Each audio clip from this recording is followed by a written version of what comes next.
Okay, तो अब हम देखेंगे अल्सर के बारे में। सबसे पहले इसकी डेफिनेशन, अल्सर क्या है? Ulcer is a break in the continuity of the covering epithelium. मतलब स्किन के ऊपर जो एपिथेलियल लाइनिंग होती है उसकी कंटिन्यूटी अगर ब्रेक हो जाती है तो उसे हम कहते हैं अल्सर। अभी सबसे पहले हम देखेंगे पार्ट्स ऑफ द अल्सर, फिर आगे उसके बाद टाइप्स ऑफ द अल्सर देखेंगे। तो अभी देखते हैं पार्ट्स ऑफ द अल्सर। तो सपोज ये एपिथेलियल लाइनिंग थी, उसमें बीच में यहाँ पे ब्रेक आ गया इन the continuity of the epithelium, तो इसे कहते हैं अल्सर। तो अल्सर के पार्ट्स कौन से होते हैं? तो ये वाला जो पोर्शन होता है इसे कहते हैं मार्जिन। अब ये मार्जिन रेगुलर हो सकती है, इरेगुलर हो सकती है, स्मूथ या राउंडेड हो सकती है। ओके, ये हो गया मार्जिन। फिर ये वाला part it's known as edge, क्योंकि ये क्या करता है, ये जो फ्लोर होता है उसको मार्जिन के साथ कनेक्ट करता है। ओके, ये मार्जिन हो गई, ये एज हो गया। अब एज के भी बहुत सारे वेरिएशंस आ सकते हैं इन द अल्सर, जो यहाँ पे दिखाए हुए सारे वेरिएशंस होते हैं एज। तो अगर स्लोपिंग एज होगा तो वो क्या डिनोट करेगा कि अल्सर हील हो रहा है, क्योंकि it is a healing ulcer. और वहाँ पे बहुत सारा हेल्दी ग्रेनुलेशन टिश्यू प्रेजेंट होगा। ग्रेनुलेशन टिश्यू प्रेजेंट हो मतलब हम कह सकते हैं कि अल्सर हील हो रहा है। और साथ में आउटर पार्ट में थोड़ा वाइट पोर्शन भी होगा विच विल डिनोट स्कार या फिर कोई फाइबरस टिश्यू। ओके, तो ये हो गया sloping ulcer which denotes healing ulcer. फिर सेकंड है, this is punched out edge, मतलब एकदम ऐसे सीधा एज होगी तो उसे कहते हैं पंच्ड आउट एज। ये बहुत सारे अल्सर्स में हो सकता है, like arterial ulcer, diabetic foot, tropical ulcer, neuropathic ulcer, syphilis के उनमें हो सकता है पंच्ड आउट एज। फिर है अंडरमाइंड एज, ऑब्वियसली मार्जिन के नीचे तक एक्सटेंड कर जाए उसे कहते हैं अंडरमाइंड एज। ये स्पेसिफिकली देखने को मिलता है in the tuberculous ulcer. Okay, tuberculous ulcer. उसके बाद है रेज्ड एंड बीडेड एज। अब ये जो मार्जिन की एज होती है, मार्जिन और एज के बीच में जो जंक्शन होता है वहाँ पे क्या होता है, एपिथेलियल प्रोलिफरेशन हो जाता है। तो उसकी वजह से ये जो पार्ट होता है वो रेज्ड हो जाता है, तो इसके कहते हैं इसे रेज्ड एंड बीडेड एज। ऊपर से देखें तो हमें ऐसा लगेगा लाइक बीडेड अपीयरेंस। क्यों? क्योंकि there is active proliferation of cells, epithelial cells. ये देखने को मिलता है हमें इन द रोडेंट अल्सर या फिर बेसल सेल ऑफ कार्सिनोमा। फिर लास्ट है इवर्टेड एज। इवर्टेड एज देखने को मिलता है इन द कार्सिनोमेटस अल्सर। तो ये सारे टाइप्स ऑफ एज हो गए। सबसे पहले स्लोपिंग देखने को मिलता है इन हीलिंग अल्सर। फिर पंच्ड आउट एज बहुत सारा, like arterial, diabetic foot, neuropathic, syphilis, trophic ulcer. फिर undermined edge, TB, tuberculous ulcer. फिर raised and beaded appearance, beaded edge in rodent ulcer या बेसल सेल कार्सिनोमा। फिर everted edge in carcinomatous ulcer. ये हो गए edge. इसके बाद है this is floor. Okay, margin, edge and ये फ्लोर। अब फ्लोर में डिस्चार्ज प्रेजेंट हो सकता है, कुछ स्लफ प्रेजेंट हो सकता है या फिर ग्रेनुलेशन टिश्यू प्रेजेंट हो सकता है। ये सारा प्रेजेंट होता है इन द फ्लोर। ये फ्लोर ऑफ द अल्सर। फिर उसके नीचे होता है बेस, सबसे नीचे होता है बेस। बेस कौन फॉर्म करेगा? या तो कोई बोन हो सकता है, अंडरलाइंग बोन, या फिर कोई अंडरलाइंग सॉफ्ट टिश्यू। ये हो गए पूरे parts of ulcer, margin, edge, floor and base. Edge के सारे टाइप्स याद रखना है। 5 टाइप के एजेस हैं, sloping edge, punched out edge, undermined edge, raised and beaded edge and everted edge. Okay, अब हम देखेंगे क्लासिफिकेशन ऑफ अल्सर। तो इसके क्लासिफिकेशन बहुत सारे। सबसे पहले classification based on clinical features या फिर क्लिनिकल क्लासिफिकेशन। तो इसके टोटल 4 सब टाइप है। एक है स्प्रेडिंग अल्सर, दूसरा है हीलिंग अल्सर, तीसरा है नॉन हीलिंग अल्सर और लास्ट है stationary. Spreading, healing, non healing and stationary. अब इनको आपस में डिफरेंशिएट कैसे करते हैं? तो सबसे पहले स्प्रेडिंग अल्सर, नाम में ये कि स्प्रेड हो रहा होगा। तो अल्सर अगर हील हो रहा होता है तो उसकी एक साइन होती है which is known as granulation tissue, जो कि एकदम रेड कलर का होता है। तो ऑब्वियसली अल्सर स्प्रेड कर रहा है, मतलब हील तो नहीं कर रहा, तो हील नहीं कर रहा, इसलिए ग्रेनुलेशन टिश्यू भी एब्सेंट होगा। और granulation tissue normally red colour का होता है और यहाँ पे हमें रेड कलर नहीं दिख रहा, कंप्लीटली रेड कलर का होगा ग्रेनुलेशन टिश्यू, वो हमें नहीं दिख रहा। यहाँ पे वाइट डिस्चार्ज, पस, ठीक है, वो सारे दिख रहे हैं, स्लफ भी दिख रहा है। तो इसका इंपॉर्टेंट पॉइंट्स मार्क कर देता हूँ। इसमें एक ये फ्लोर में ग्रेनुलेशन टिश्यू एब्सेंट होगा। फिर ये एक पेनफुल अल्सर होगा। Okay, to be painful, granulation tissue absent, ये हो गया। फिर इसके जो ये एरिया के जो ड्रेनिंग लिम्फ नोड होंगे वो भी टेंडर होंगे या फिर एनलार्ज्ड हो गए होंगे। 1, 2, 3 ये 3 मेन डिफरेंशिएटिंग पॉइंट हो गए। ओके, पूरा रेड कलर का नहीं होगा, मतलब ग्रेनुलेशन टिश्यू एब्सेंट होगा, लिम्फ नोड एनलार्ज्ड और टेंडर होंगे, प्लस पेनफुल होगा। ये हो गया स्प्रेडिंग अल्सर। उसके बाद सेकंड है हीलिंग अल्सर। हीलिंग अल्सर में मैंने बोला था ग्रैनुलेशन टिश्यू एब्सेंट होगा, सॉरी प्रेजेंट होगा, जो कि रेड कलर का होता है। तो यहाँ पे देख सकते हो आप, पूरा रेड कलर का हो गया, मतलब ग्रैनुलेशन टिश्यू इज प्रेजेंट। तीसरा यहाँ पे जो यहाँ के लिम्फ नोड होंगे वो भी नॉन टेंडर होंगे और नॉर्मल साइज के होंगे, एनलार्ज नहीं होंगे। Plus there will be no sign of inflammation, और स्लफ और डिस्चार्ज वो भी एब्सेंट होगा। तो इसके क्या पॉइंट हो गए, एक तो ये ग्रैनुलेशन टिश्यू प्रेजेंट होगा, प्लस मिनिमल या फिर नो डिस्चार्ज, एक ये हो गया, स्लफ एब्सेंट होगा, फिर non tender lymph node and no sign of inflammation. इसके पॉइंट्स हो गए 1 2 3 4 और 5। एक ग्रैनुलेशन टिश्यू पे प्रेजेंट होता है विच इज़ रेड कलर, स्लफ और डिस्चार्ज के एब्सेंट होता है या फिर होगा तो भी बहुत थोड़ा होगा, फिर non tender lymph nodes and no sign of inflammation. फिर इसके भी 3 जोन्स है of healing ulcer. Innermost ये रेड कलर का जो हेल्दी ग्रैनुलेशन टिश्यू, फिर मिडल ब्लूइश जोन होता है जहाँ पे दिखने रहा, और एजिस में वाइट कलर का जोन होता है which is zone of fibrosis and scar formation. ये था हीलिंग अल्सर। थर्ड है नॉन हीलिंग अल्सर। ये स्प्रेडिंग अल्सर और हीलिंग अल्सर के बीच का अल्सर है, ऐसे कह सकते हो। यहाँ पे हमें साइन ऑफ हीलिंग नहीं दिख रही होगी, मतलब ग्रैनुलेशन टिश्यू प्रेजेंट होगा पर थोड़ा सा ही प्रेजेंट होगा, इसलिए देख सकते हो पूरा रेड भी नहीं है और पूरा वाइट भी नहीं है। प्लस यहाँ की जो एजेस है वो भी इन्फ्लेम्ड होगी या फिर कोई स्पेसिफिक एज होगी जो हमने पहले देखी थी, like punched out edge, undermine edge, beaded, rolled out edge, ये सब होगी। प्लस यहाँ पे डिस्चार्ज और लिम्फ नोड भी एनलार्ज हो सकते हैं लेकिन टेंडर नहीं होंगे। ओके, एनलार्ज होंगे बट टेंडर नहीं होंगे। तो इसके डिफ्रेंशिएटिंग पॉइंट, एक तो ग्रैनुलेशन टिश्यू नहीं दिखेगा तो भी थोड़ा ही दिखेगा। फिर दूसरा, हमें एजेस देख के हम पता कर सकते हैं कि ये हील हो रहा है कि नहीं है। ओके, यहाँ पे लिखा है contains unhealthy granulation tissue and slough. It contains unhealthy granulation tissue and slough. साथ में कोई डिस्चार्ज भी प्रेजेंट हो सकता है, सीरस या फिर ब्लडी, और enlarge lymph node but non tender. इसके भी 1 2 3 4 पॉइंट हो गए। ये था नॉन हीलिंग अल्सर। अब है स्टेशनरी अल्सर। अब इसमें इसका इतना कुछ इंपॉर्टेंट है नहीं, लेकिन यहाँ पे ulcer does not show any tendency to heal, मतलब ये हील अगर करेगा फिर भी हील करेगा विदाउट एनी ग्रैनुलेशन टिश्यू, क्योंकि ग्रैनुलेशन टिश्यू में रेड कलर का होता है क्योंकि न्यू ब्लड वेसल्स फॉर्म हो रही होती है, जबकि यहाँ पे ऐसा कुछ देखने को नहीं मिलेगा। यहाँ पे भी, और इसकी जो स्किन होगी वो होगी एकदम हार्ड स्किन होगी, फॉर्म और हार्ड लिम्फ नोड भी हो सकते हैं यहाँ पे। अगर लिम्फ नोड टेंडर है इसका मतलब वो स्प्रेड कर रहा है, अगर लिम्फ नोड नॉन टेंडर है मतलब या तो हील हो रहा है, नॉन हीलिंग अल्सर है, या फिर स्टेशनरी अल्सर है। फिर थोड़ा सा डिस्चार्ज भी प्रेजेंट हो सकता है। ये था स्टेशनरी अल्सर। क्योंकि ये थे major classification of ulcers, spreading, healing, non healing and stationary. अब दूसरे छोटे मोटे classification like based on duration, is acute and chronic, less than 2 week acute, more than 2 week chronic. Pathological ulcer, इसमें specific ulcer के नाम ही है, एक स्पेसिफिक अल्सर। फिर malignant ulcer like carcinomatous, rodent ulcer, melanotic ulcer, non specific में traumatic, arterial, venous, tropical या pressure sore, infective ulcer, और ये बहुत सारे अलग अलग नाम है, डायबिटिक अल्सर। ये हो गई क्लासिफिकेशन। अभी ग्रेडिंग ऑफ अल्सर देख लेते हैं। वो ग्रेड 0 से लेकर ग्रेड 5 तक। 0 मतलब हील्ड अल्सर या फिर प्री अल्सरेटिव लीजन हो, उसे कहते हैं ग्रेड 0। फिर ग्रेड 1 में सुपरफिशियल अल्सर, ग्रेड 2 में डीप अल्सर, ग्रेड 3 में एब्सेस फॉर्मेशन।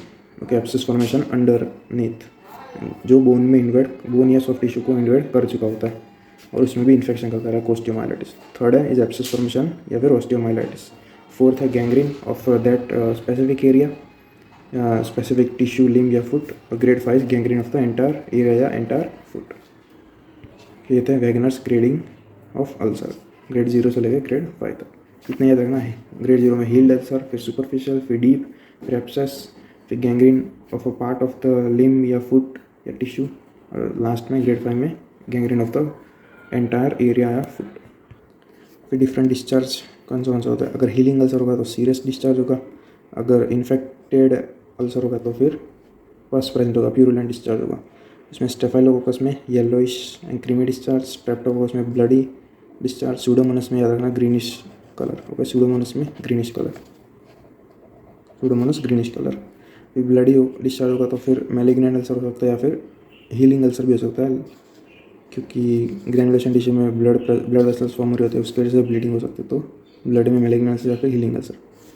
और ये क्या करना, ट्यूबरकुलस अल्सर में भी येलोइश डिस्चार्ज, ये सारे डिस्चार्ज हो गए। अब देखते हैं ग्रैनुलेशन टिश्यू के बारे में।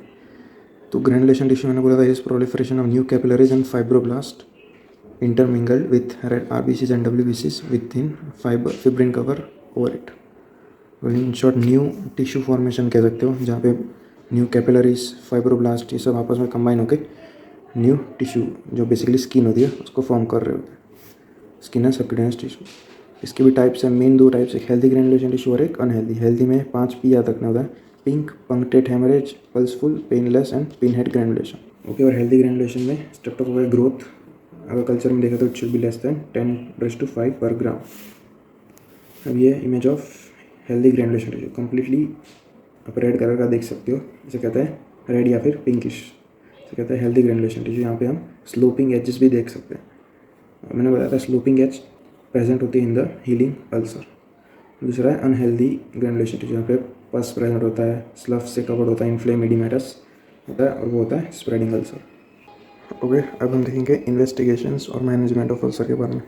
तो इन्वेस्टिगेशन में सबसे पहले हम जो डिस्चार्ज होता है उसकी स्टडी कर सकते हैं, मतलब study of discharge by culture and sensitivity, AFB study, cytology. फिर वेज बायोप्सी कर सकते हैं, और जो बायोप्सी होती है वो कहाँ से लेंगे, from the edge of the ulcer, क्योंकि वहाँ पे ही मल्टीप्लाइंग सेल्स प्रेजेंट होता है। और हम 2 बायोप्सीज लेंगे फ्रॉम दैट पर्टिकुलर साइट। फिर हम एक्सरे कर सकते हैं ऑफ द पार्ट जहाँ पे अल्सर हुआ है, कि वो डीप बोन में तो नहीं गया और बोन में कोई इन्फेक्शन तो नहीं किया, लाइक पेरियोस्टाइटिस एंड ऑस्टियोमाइलिटिस। फिर जो उसके ड्रेनिंग लिम्फ नोड होते हैं उसकी FNAC कर सकते हैं कि कहीं कैंसरस तो नहीं है और दूसरे कहीं पे जगह पे स्प्रेड तो नहीं हुआ बाय मेटास्टेसिस। फिर चेस्ट एक्सरे, मेंटॉक्स टेस्ट कर सकते हैं अगर tuberculous ulcer is suspected then. फिर haemoglobin, ESR, WBC, protein estimation, उसमें एल्ब्यूमिन, ये सारे हम टेस्ट कर सकते हैं। ओके, कौन से हो गए, एक तो study of the discharge by culture and sensitivity, AFB study and cytology. फिर wedge biopsy taken from the edge of the ulcer, जहाँ पे मल्टीप्लाइंग सेल्स प्रेजेंट होते हैं और 2 बायोप्सी लेते हैं। फिर एक्सरे हो गया, चेस्ट एक्सरे, मेंटॉक्स टेस्ट। फिर blood reports like WBC, albumin levels, ESR, FNAC of the lymph node, ये सारे इन्वेस्टिगेशन हो गए। Okay, this is an image of osteomyelitis, और अल्सर बोन में इन्वेट कर दिया था और वहाँ पे भी इन्फेक्शन हुआ। अब देखते हैं मैनेजमेंट ऑफ अल्सर। मैनेजमेंट में सबसे पहले हमें जो कॉज ऑफ द अल्सर है और टाइप ऑफ अल्सर है उसको आइडेंटिफाई करना है और उसको ट्रीट करना है। अगर आर्टीरियल अल्सर है, वीनस अल्सर है, डायबिटिक अल्सर है, कोई भी अल्सर है उसका कॉज फाइंड करना है, फिर उसे अकॉर्डिंगली ट्रीट करना है। फिर अगर पेशेंट में पहले से अनीमिया प्रेजेंट होता है, कोई माल न्यूट्रिशन होता है, प्रोटीन विटामिन डिफिशिएंसी होती है, तो उसको ट्रीट करना पड़ता है। फिर दूसरी सारी प्रॉपर इन्वेस्टिगेशन करनी पड़ सकती है। ब्लड ट्रांसफ्यूजन भी रेडी रखना पड़ता है। फिर पेन और इन्फेक्शन को भी कंट्रोल करना पड़ सकता है बाय एनाल्जेसिक्स एंड एंटीबायोटिक्स। और जो मेन स्टे ऑफ ट्रीटमेंट वो है rest, immobilisation, elevation of the limb and avoidance of repeated trauma. Rest, immobilisation, elevation of the limb and avoid of repeated trauma, ये सारी जनरल मैनेजमेंट हो गई।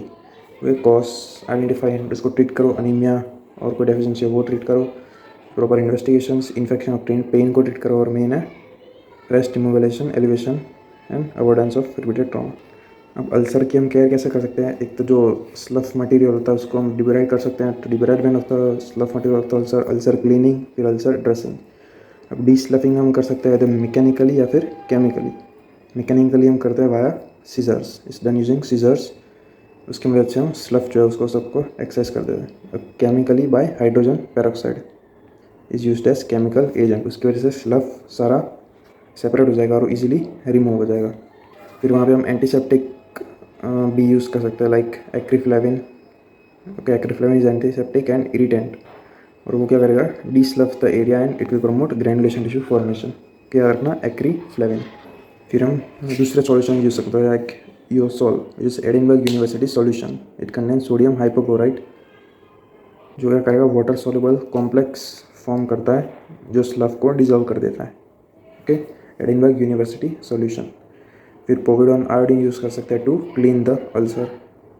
Okay, mechanical में तो ऑब्वियसली हम scissor use करेंगे। फिर केमिकल में हम सबसे पहले एक पोविडोन आयोडीन यूज़ कर सकते हैं, Eusol which is Edinburgh university solution. फिर acriflavine which is antiseptic and irritant, जो एरिया को डिस्लफ कर देता है। और एक है हाइड्रोजन पेरोक्साइड। ये सारे केमिकल मेथड्स है फॉर डीस्लफिंग द अल्सर। ओके, उसके बाद अगर कोई मैगट्स प्रेजेंट होता है इन द वुंड तो उससे हमें रिमूव करना पड़ सकता है। और ये रिमूव कैसे करेंगे? Using turpentine solution. फिर जो अनहेल्दी ग्रैनुलेशन टिश्यू या फिर एक्जुबरेंट ग्रैनुलेशन टिश्यू है उसको भी हमें रिमूव करना पड़ेगा। ओके, और ये अल्सर क्लीनिंग और ड्रेसिंग ये डेली कर सकते हैं या फिर दिन में 2 बार या फिर 2-3 दिन में 1 बार भी कर सकते हैं, depending on the type of the ulcer and type of dressing material used. Okay, हम वही भी कर सकते हैं अल्सर क्लीनिंग एंड ड्रेसिंग। और अल्सर क्लीनिंग के लिए normally normal saline is ideal और वही यूज़ किया जाता है। फिर ये बहुत सारी ड्रेसिंग्स दी हुई है जो हम यूज़ कर सकते हैं, लाइक फिल्म्स, हाइड्रोजेल्स, हाइड्रोएक्टिव्स, फोम्स, ये सारी हम यूज़ कर सकते हैं for dressing of the ulcer. यहाँ पे दिया हुआ है डिब्राइडमेंट ऑफ अल्सर के बारे में। तो वैसे डिब्राइडमेंट मतलब रिमूवल ऑफ डिवाइटलाइज्ड टिश्यू, मतलब जो डेड टिश्यू होता है उसको निकालने के प्रोसेस को बोलते हैं debridement. Small ulcers are debride in the ward, large ulcers in the operation theatre using general anaesthesia. और डिब्राइड करने से पहले हम अभी जो बता दें केमिकल एजेंट्स अप्लाई करते हैं ऑन द अल्सर ताकि जो स्लफिंग मटेरियल है वो सेपरेट हो जाए और बाद में इजीली रिमूव हो जाए। कोई एंजाइम्स भी यूज़ कर सकते हैं लाइक एंजाइम कोलाजिनेस। फिर hydrotherapy and dressings are mechanical non selective method of debridement. Okay, यहाँ पे इमेज दी हुई है। हम पेशेंट के फुट को ही एक सॉल्यूशन में डिप करने को बोलते हैं ताकि जो स्लफिंग मटेरियल है वो इजीली सेपरेट हो जाए। जो हम बोलते हैं हाइड्रोजन पेरोक्साइड, यूसॉल, एक्रिफ्लेविन, पोविडोन आयोडीन या कोई भी हो सकता है। ओके, वो जो इमेज थी वो थी यूसॉल बाथ की। वहाँ पे एक टब या कहीं पे भी यूसॉल सॉल्यूशन लेता है और अल्सर फुट को डीप करते हैं फॉर 20 to 30 मिनट्स। और वो क्या करता है? स्लफ को रिमूव कर देता है और अल्सर बेड को भी एकदम क्लीन कर देता है। साथ में हम हाइड्रोजन पेरोक्साइड या फिर पोविडोन आयोडीन भी यूज़ कर सकते हैं, लेकिन पोविडोन आयोडीन अभी यूज़ नहीं करते। ओके, अब एक बहुत इंपॉर्टेंट थेरेपी है विच इज़ वैक थेरेपी, जिसका फुल फॉर्म है vacuum assisted closure. Vacuum assisted closure, इसमें हम क्या करते हैं? नेगेटिव प्रेशर क्रिएट करते हैं which is 25 to 200 mm Hg। Okay, negative pressure create करते हैं on the over the wound surface. Continuous pressure भी प्रोड्यूस कर सकते हैं या फिर intermediately. In short 25 to 200 mm Hg का नेगेटिव प्रेशर क्रिएट करते हैं, उसे वुंड सरफेस के ऊपर रखते हैं।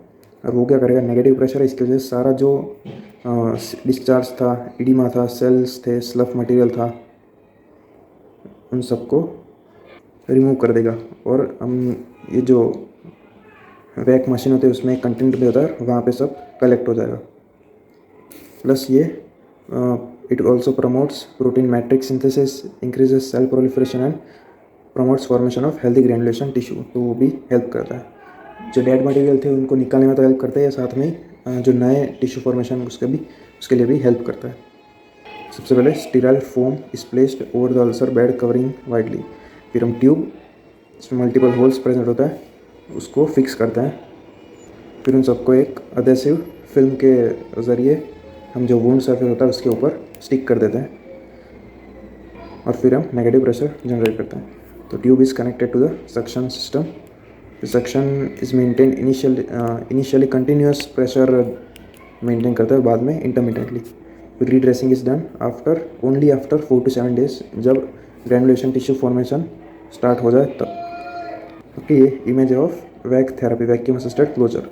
यहाँ हमने ट्यूब कनेक्ट कर लिया और यहाँ पे साइड में ही मशीन सक्शन पंप उससे भी कनेक्टेड होती है और साथ में ही जो कलेक्ट करने के लिए कंटेनर भी होता है। फिर से हम अडेसिव फिल्म के द्वारा वुंड सरफेस के ऊपर स्टिक कर लेता है। फिर प्रेशर जनरेट करता है, negative pressure 25 to 200 mm Hg।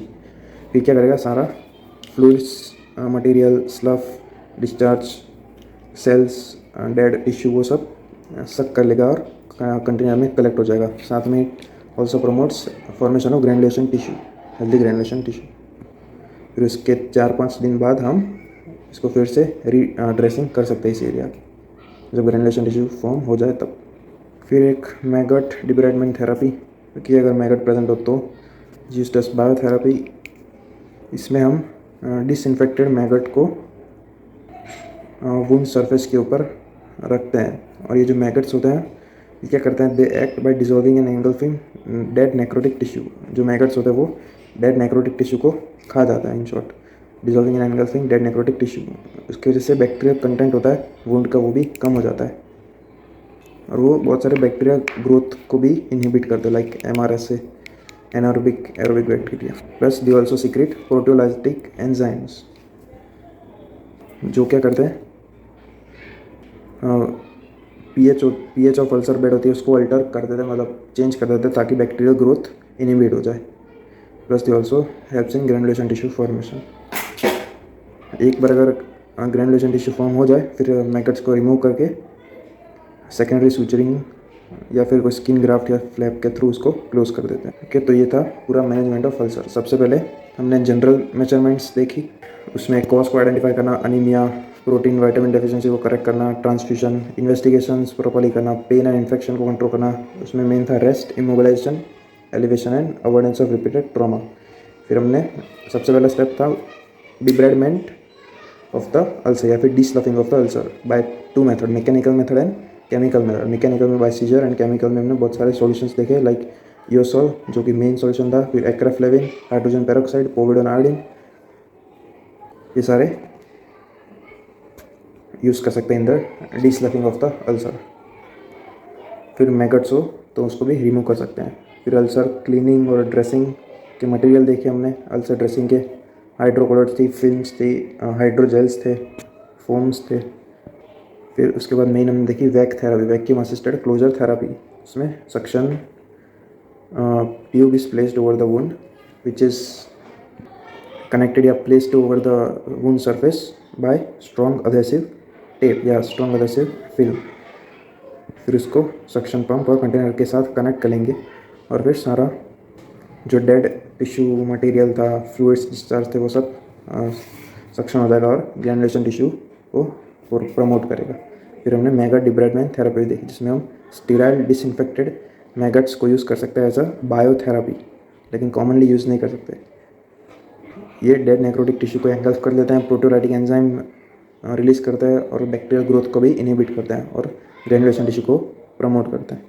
फिर एक बार ग्रैनुलेशन टिश्यू फॉर्म हो जाए कोई भी मेथड के थ्रू, वैक ड्रेसिंग हो या मैगट डिब्रेडमेंट थेरेपी हो, उसके बाद हम सेकेंडरी सूचरिंग या फिर स्किन ग्राफ्ट या फिर कोई फ्लैप यूज़ करके हम अल्सर को क्लोज कर देते हैं। ये था पूरा मैनेजमेंट ऑफ अल्सर।